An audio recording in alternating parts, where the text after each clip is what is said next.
Hey, my friend, are you a small business owner that loves God, family, country, and capitalism? If so, you found the perfect YouTube channel to help you grow and make more money. Welcome to the War Plan Briefing. My name is Joshua Latimer. Today, we're going to talk about why it's so hard to scale a service-based business. Now, look, there is so much opportunity in all kinds of weird industries right now, even going into an economic downturn. All of that is true. There's opportunity everywhere. There's more millionaires per capita made during the Great Depression than any other time period. So even if it gets really bad, recessionally speaking here, there's opportunity everywhere. But service businesses specifically have unique challenges that people that have never ran one do not understand. And it's funny, when I say service business, I could be talking about a home service business, okay, like a carpet cleaner, for example, but I could also be talking about any kind of agency business. Agency meaning you do services for people. You know, a lawyer is a service business, right? But so is a social media agency that runs Facebook ads for you. I have a lot of friends that have, you know, multi-seven-figure agency businesses. And what's funny is every time they get to about the $3 million mark, it's kind of where it taps out. And then they all get into the business of teaching people how to have a social media agency business, right? Why do they do this? Is it because they're bad? No, they're not bad. They're helping other people start a business. But there's weird realities to a service business that make it trickier to scale. Now, with that being said, if you're a home service business specifically, there is more money to be made right now than ever before. There's literally a gold rush coming specifically to home services for a variety of reasons. One of the reasons being is that private equity and Wall Street money has its eye on local Main Street service companies all over the United States. They have money to spend. They're paying bigger and bigger multiples. They're rolling up and gobbling up companies everywhere. And they have too much money to invest. Literally, they have too much. Can you imagine having that problem? You're so stressed out, you can't sleep at night because you have too much money and you can't invest it fast enough. Choose your hard, I guess, right? That's their hard. They're stressed out about it. And they want to buy companies like yours. Now, they're not going to give you a bunch of money for it unless you can get it up over $1 million. You get really profitable. Hopefully, you can get it to $1 million in profit. Then you can get paid lots of money. But there's challenges to it. And so I want to kind of empathize with you on why it's hard and also help people understand if they're getting into this business, some of the complexities that go along with it. So the first reason it's hard is because of the complexities, right? When you're selling labor, what that usually means is that you're selling expertise of some kind. You're selling technical expertise, and that presents challenges. So these social media agencies, just as one example, the reason they can grow really quick at first is because the founder, a lot of my friends were like Rain Man level gurus with Facebook ads, for example. They were just ridiculous, and they had cracked the code on certain things, started getting huge results for the couple clients they had. Word gets out really fast, and of course, everyone throws money at them and says, run my Facebook ads, right? Or maybe you're the best window cleaner this side of North Wichita.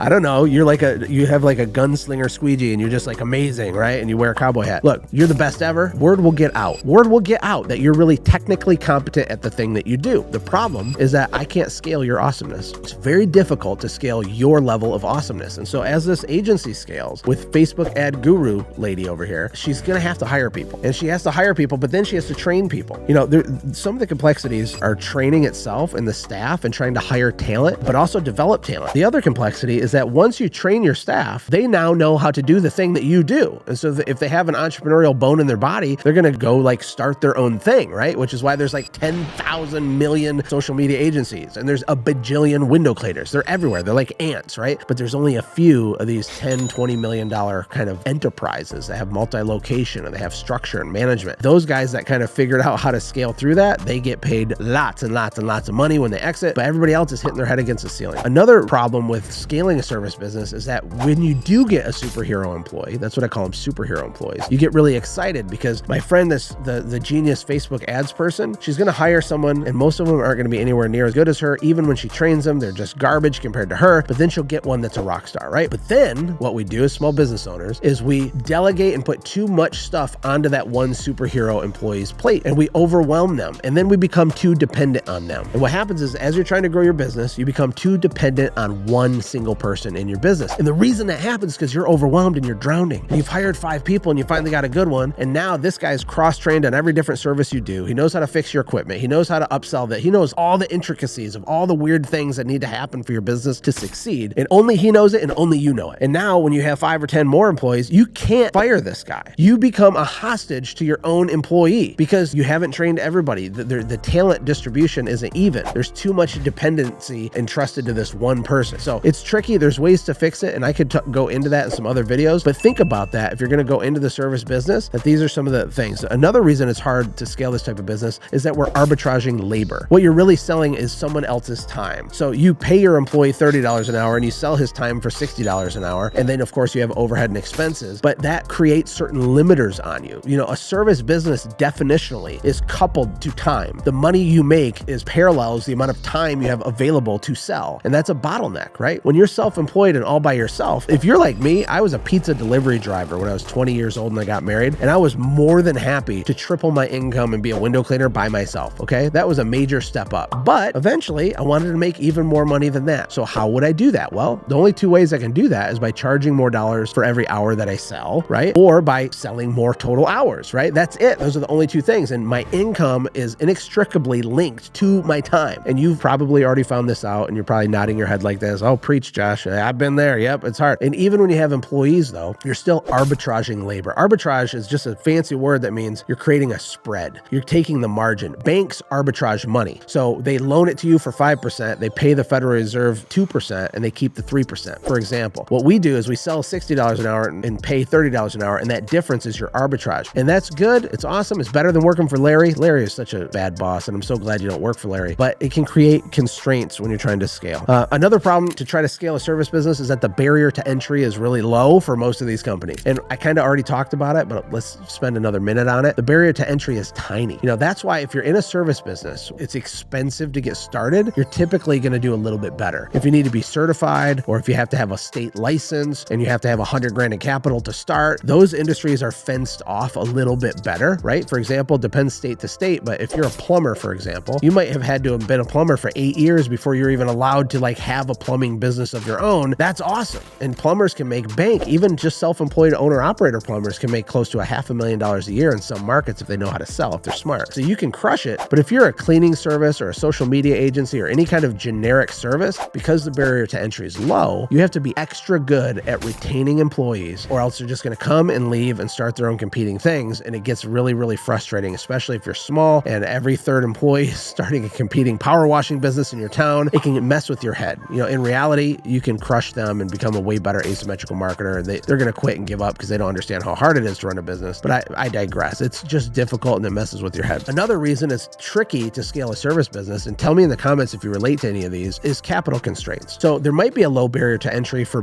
Joe to go buy a bucket and a squeegee and start cleaning windows and to start trying to go steal your window cleaning customers. But there's still capital constraints. For a lot of service businesses, we need trucks and heavy equipment, specialized equipment. We need marketing budgets. We need websites. We need SEO. We need all these things. And money's really, really, really hard. A small business that's bootstrapped is playing an entirely different game than a private equity-backed, venture-backed enterprise. Okay, here's what I mean. These big companies, they're playing with what I call monopoly money, and what you're doing is bootstrapping. Let's say that you need to make $100,000 a year just to pay your bills. If you live in Southern California and you have 3 kids and you're making $100,000 a year, you're like broke, okay? And so let's say that your business needs $1,000 in sales so that you can extract an owner's benefit $100,000 back to yourself so you don't starve to death and you can pay your mortgage or your rent or whatever, right? That's cool. See, that's a bootstrap business. What that means is that you can't make huge, stupid mistakes with cash. You don't have capital to burn. You can't have a burn rate, which is an actual word used in the software business with venture capital companies. They're like, what's your burn rate? That means how many millions of dollars per month are you losing? And they're like, oh, only $1 million a month? That's great. Yeah, it sounds like a great investment. That doesn't apply to you, the guy who's trying to bootstrap. You're playing a different game. You have to be careful. These complexities make it tricky. Now, look, I don't want to discourage you from doing it. I just want to take this as an opportunity to acknowledge that what you're doing is not easy. And if you're having some measure of success, like, you're amazing, right? Because this might not be your forever business, but it's a really good type of business to cut your teeth in and learn about systems and structure and protocols and lead gen and sales and everything. Now you know how to read a P&L. You know what a balance sheet is. This education you're going to get running a service business is indispensable. But when you're thinking about your next business, these are interesting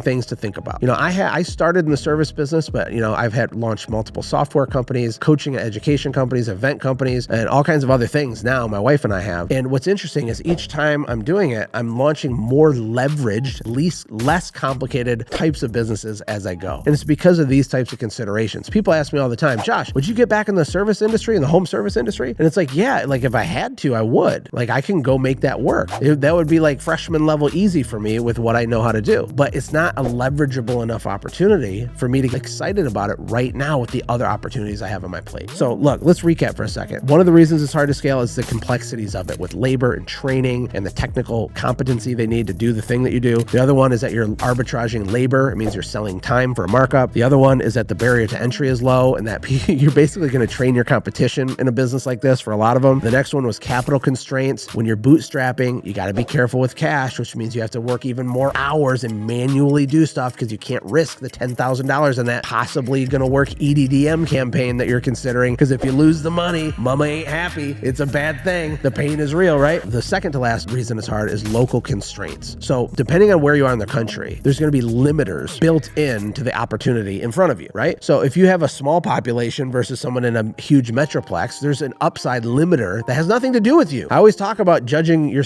blaming yourself and internal variables, but there are actual external factors that do, have real consequences. If you're going to try to build a $10 million business in a town with 2,500 people, good luck. Like, it's not going to happen probably, right? But that's not the only limiter, right? So population is a big one, but weather is a big one. So seasonality is a huge factor. One thing about having a software company, especially one if you can sell it to a global audience, is these limiters don't exist, right? You can build $1 million software product and sell it to 10,000 people, where if you're in, Podunkville, Wichita, and it gets really cold in the winter and you only got a 9-month season, plus there's only 3,500 people in your town, these are contributing factors that really become determining factors of how much success you can even have. Does that make sense? And then last but not least, this is a big one. I think the reason it's hard is because people enter this business, or maybe you already have one right now, and you're doing it with unrealistic expectations. You have extremely flawed understanding of how much effort it takes to get the big result. You misunderstand how much suffering is supposed to happen before you get the huge win. And look, the goal isn't suffering. I'm just making a metaphorical point. Point is like, it's hard. And when you read Tim Ferriss's 4-Hour Workweek and then you go buy a squeegee and think you're going to go do that, like, it doesn't work like that with the service business. And when you have this misunderstanding of the effort required to get the result, it discourages you. It makes you slow down. And then you have like these idiots online like Grant Cardone and Gary Vee that say things like, oh, if you don't make $400,000 a year, you're an idiot, right? Or you're a fool. I actually literally heard, Gary Vee is not the idiot in this particular example. Gary Vee was saying, if you make $400,000 a year, you're in the top 1% of income earners, because that's like a strong income, right? Pretending that it's not a lot of money is idiotic. And then I saw Grant Cardone saying, oh, that's a joke. $1 million a year is a joke. 10 million a year is a joke, right? Now, I'm not mad at Grant Cardone. I like watching a lot of his content because he's a master marketer. He knows how to get a rise out of people. He knows how to split the room, and all this crap he says like that is on purpose because it makes him lots of money. But I digress. But because there's millions of soon-to-be entrepreneurs watching him, when they go start a cleaning business or some sort of local home service business, they think that they're supposed to make amounts of money that are not reasonable for someone to make that has no experience. It's going to take time. It's going to be hard. You have to learn so many skills, hard skills and soft skills. You got to increase your talent stack. You got to grow and expand mega to have that level of success. Now, the truth is, can you make 400 grand? Of course, yes, totally can. You have the earning potential of a professional athlete, literally, with a service business. It's really true. It's really true. And if you're 6 years in and you're still making 80 grand and you're barely making it, look, there's ways to fix that. But don't get discouraged just because it's harder than you thought. Reframe your expectations. Don't compare yourself to everybody else. Compare yourself to you, because you're the only one worth comparing any of your business stuff to. Listen, I hope this is helpful for you. I hope it's encouraging for you. I hope it's informative and educational. And if it is, it's kind of your moral obligation, if this has helped you, to subscribe to this channel, and leave a comment. That's like your payment, right? Now, you don't have to pay. You can just be a creeper that creeps and doesn't do anything to help us. You can do that, but I know that's not who you are. You have warm love in your heart. And so you're going to subscribe and leave a comment. I'm just kidding. Hey, look, my name is Joshua Latimer. I want to make content that helps you grow your business. We're targeting family entrepreneurs, people that have kids. They love Jesus. My wife has this sign at our house in Michigan that says, I love Jesus, but I swear a little. Look, we are very flawed people. I ain't some preacher guy, but we believe that God made you for a mission, mandate, purpose, and destiny. And the purpose of this channel is to help you go faster and to equip you with things you need to know to do it. So if you have suggestions, leave a comment. I'll be here for you. Until next time, see you in the next video.